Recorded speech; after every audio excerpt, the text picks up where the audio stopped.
నెల్లూరు జిల్లా వెంకటగిరి శాసనసభ్యుడు కురుగుండ్ల రామకృష్ణ తమను లంచం అడిగారని రైల్వే కాంట్రాక్టు పనులు చేసే సంస్థ ప్రతినిధి ఆరోపించారు.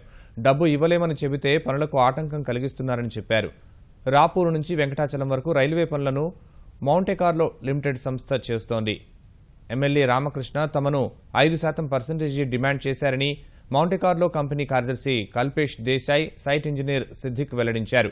తమ సిబ్బందిని అసభ్య పదజాలంతో దూషిస్తున్నారన్నారు. ఈ విషయాన్ని రైల్వే శాఖకు చెప్పామని, రాపూరు పోలీస్ స్టేషన్లోనూ ఫిర్యాదు చేశామన్నారు. అధికారులు ఇప్పటివరకు చర్యలు తీసుకోలేదని కల్పేష్ దేశాయ్ ఆరోపించారు.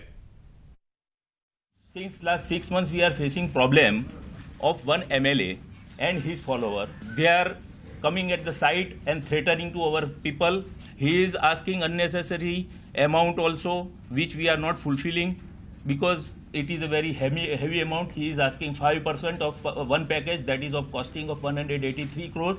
So it is very hefty amount. Because of local political party, people are harassing us. It is very difficult to carry out further work and project may be delayed. Local political leader పని ఆపడం, objection చేయడం, వాంటలీగా పనులు ఆపడం, complaint చేసినప్పుడు department గమ్ముండు కదా, police compulsory కావాలి department.